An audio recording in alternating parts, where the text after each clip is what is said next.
Question 110 of Prima Secunda, as we continue this treatise on grace, talks about the essence of grace. And this is a very interesting question because there are 4 articles, and what Thomas is getting at here is, what is grace? Whenever we talk about the essence of something, we're trying to get to the root of what is it? What exactly, how do you define it? And that's what these 4 articles are going to get at. And Article 1 says whether grace implies anything in the soul. All right, so where is grace to be found? And he says, according to the common manner of speech, grace is usually taken in 3 ways. First is anyone's love, as we are accustomed to say that the soldier is in the good graces of the king. Secondly, it is taken for a gift freely bestowed, as we are accustomed to say, I do you this act of grace. Okay, so I think that's the most common one, is that God gives us something that we don't necessarily deserve, but we receive his grace and participation in his life. Thirdly, it's taken for the recompense of a gift given gratis, inasmuch as we are said to be grateful for benefits. Okay, so that's our response, our gratefulness of the benefits that we have received. Of these 3, the second depends on the first, since one bestows something on another gratis from the love whereby he receives him into his good graces. And from the second proceeds the third, since from benefits bestowed gratis arises gratitude. Okay, so we are loved, we get something, and then we're grateful. Grace implies something in him who receives grace. First, the gift given gratis. Secondly, the acknowledgement of the gift. Therefore, it is clear that every love of God is followed at some time by a good cause. Okay, I'm skipping a little bit in this corpus, and so it says, for one is common whereby he loves all things that are, and thereby gives everything their natural being. But the second is a special love whereby he draws the rational creature above the condition of its nature to a participation of the divine good. Okay, so that's what we are blessed with, is the ability to actually participate in the life of God. And according to this love, he is said to love anyone simply, since it is by this love that God simply wishes the eternal good, which is himself, for the creature. Okay, that's the great blessing of being a human being, is that we are given the grace to actually participate in the life of God. Accordingly, when a man is said to have the grace of God, there is signified something bestowed on man by God. All right, so that is article number 1. That's kind of interesting. Whether grace is a quality of the soul. All right, so first question was, is it found in the soul? And now, is it a quality? Is it something that our soul has? There is understood to be an effect of God's gratuitous will in whoever is said to have God's grace. That man is aided by God's gratuitous will is in 2 ways. First, inasmuch as man's soul is moved by God to know or will or do something. Okay, remember yesterday in the first, in question 109, we talked about how God always makes the first move.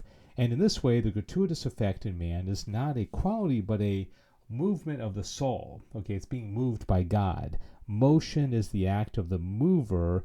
Secondly, man is helped by God's gratuitous will inasmuch as a habitual gift is infused by God into the soul, and for this reason, that it is not fitting that God should provide less for these he loves, that they may acquire supernatural good, than for creatures whom he loves, that they may acquire a natural good. Now he so provides for natural creatures that not merely does he move them to their natural acts, but he bestows upon them certain forms and powers which are the principles of their acts.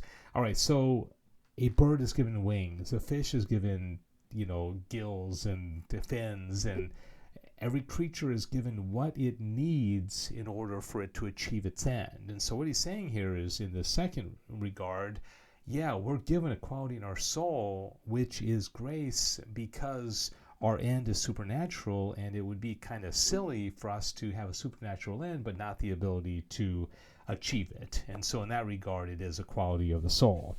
Article number 3, is grace the same as virtue? Okay, and so a virtue is a habit that makes us good, right? A vice is a habit that makes us bad or so. But how is grace compared to the virtues? Of course, there's a lot of different kinds of virtues. There's moral virtues and cardinal virtues and intellectual virtues and theological virtues.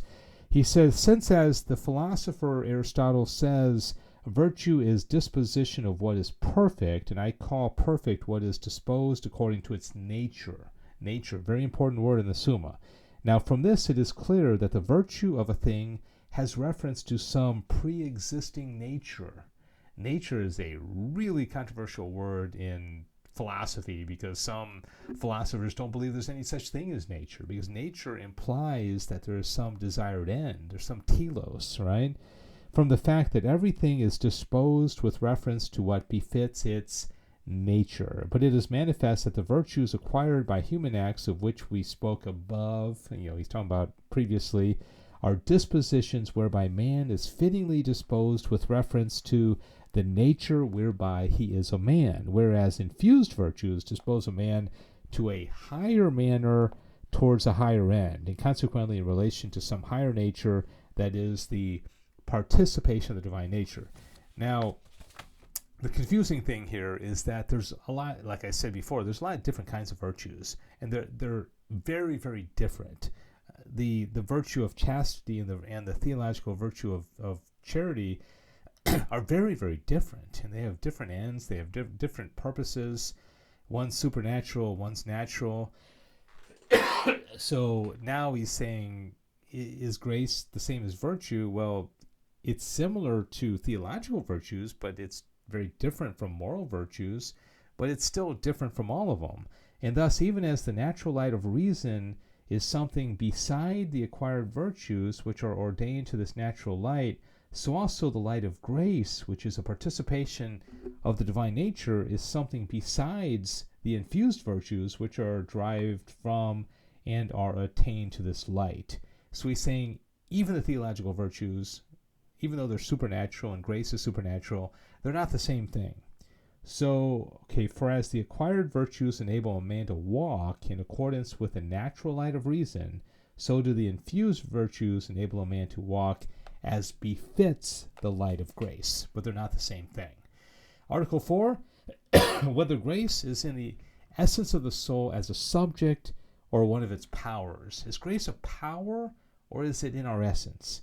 The question depends on the proceeding, for if grace is the same as virtue, it must necessarily be in the powers of the soul, as in its subject, since the soul's powers are the proper subject of virtue. But if grace differs from virtue, as we know it does, it cannot be said that a power of the soul is the subject of grace, since every perfection of the soul's powers has the nature of virtue. Hence, it remains that grace, as it is prior to virtue, has a subject prior to the powers of the soul, so that it is in the essence of the soul. For as man in his intellective powers participates in the divine knowledge through the virtue of faith, and in his power of will participate in divine love through the virtue of charity, so also in the nature of the soul does he participate in the divine nature, after the manner of a likeness, through a certain regeneration or recreation. So grace precedes the virtues. Grace, in this regard, is something that's in our soul. It's not a power. It's part of the essence of the soul, whereas virtues are more related to powers of the soul that allow us to do good things and achieve good ends. All right, well, that's question number 110 here in this treatise on grace. Thanks for joining me, and we will continue rolling along with question 111 tomorrow. God bless you.